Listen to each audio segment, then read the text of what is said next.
Alright, so they're all knock sensor codes. Bank 1, sensor 1.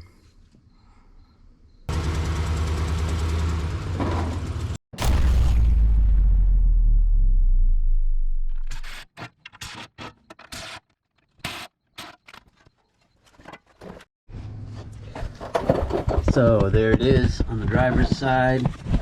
Underneath this cover right here, we have the bank sensor 1. Kind of hard to see. So bank 1 is on the driver's side. And I'll disconnect the connector. Let's see if there's corrosion in there. I don't see any corrosion in there. That doesn't look too bad. So I'm going to move on to testing it. If you have test probes to hook up to a multimeter, that's great. If you don't, what I'm going to actually use is I got a connector for that. Just in case, because I figured the connector was going to be bad, because sometimes they get corrosion on them. Sometimes it's the knock sensor, sometimes it's also the connector. So I'm going to use the connector to do the testing. Any of these parts I am going to link in the description, so if you're interested, check those out. Looks the same. So this is what we're going to do. We're going to hook this up to the knock sensor, attach these leads to my multimeter, and test it out.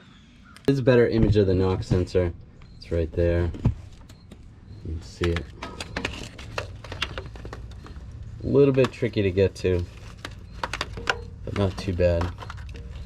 The older ones were under the intake, so I actually appreciate these ones a little more than the older ones. I'm going to start out by testing the good one and show you what the readings are supposed to look like. So if you have a Fluke 88, this is what you want. You want to go to voltage, the AC current, not DC current. You're going to go through the range. So you get to millivolts, and then you want hertz also. Millivolts, hertz. Okay? And then you can tap on the engine. I'm just using the back end of the screwdriver. In the diagnostic chart, it says not to use something metallic, so just use a plastic screwdriver. And give it a tap. And as long as you see fluctuation, that's good. So that's what a good one would look like. I'm going to plug it in the bad one.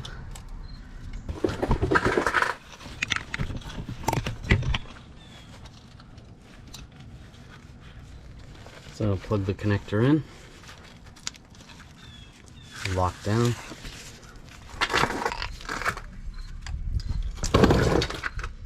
And if you see in the bad one, it's not coming down. Let's just double check.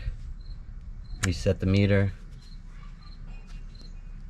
Range, millivolts, and hertz. And look at that. I'm not even tapping, and it's sending out signal.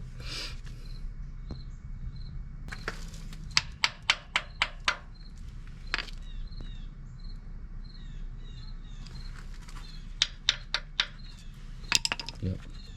No good. So you want it to go to 0, and then when you tap on it, you should see fluctuation, like the other one. If this was two-wheel drive, this would be all open. It'd be really easy to get to them. The passenger side actually looks like it might be a little bit easier than the driver's side.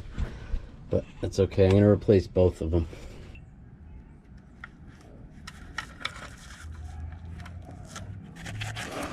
Going right there.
There we go.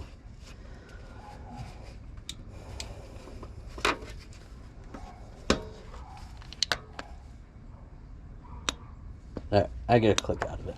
That's good.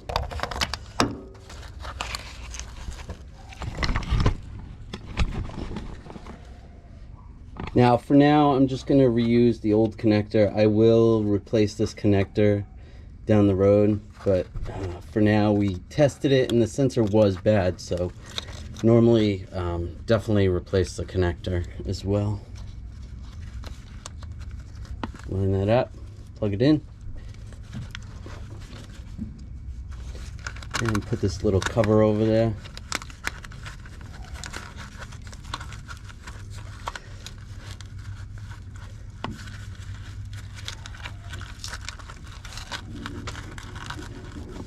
Probably want it angled down a little bit more than I have it, but that works fine.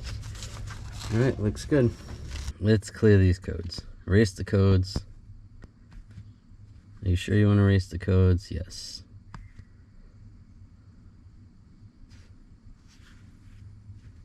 Hit any key to continue. Back out of here completely and disconnect it.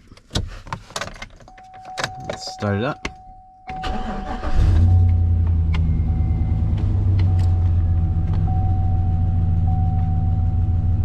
There we go, no more check engine light. It's kind of hard to see. I don't know if you can see it on camera. There is a small crack right there. This is the bad one. So if you see a crack in it, you know that the sensor is going to be bad anyway. You're going to get moisture in there, or it's swollen from the inside. So 90% of the time, if you have a knock sensor code, it's just going to need a new knock sensor. And it's always a good idea to replace both of them at the same time. All right, so this is running great. It is 10 times better than when I drove it home from my friend's house.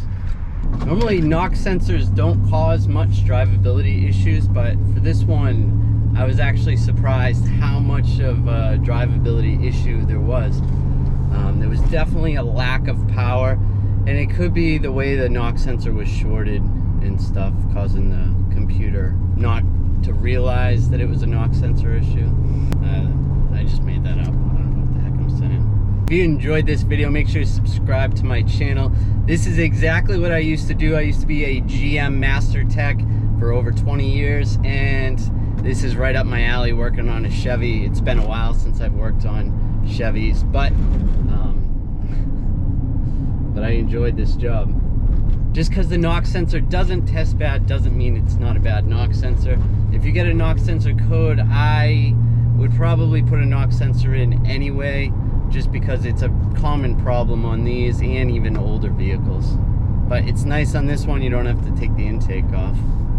If you have any questions about Chevys, leave me a comment. This thing is like night and day. It's so much better. Freaking awesome. I love this truck.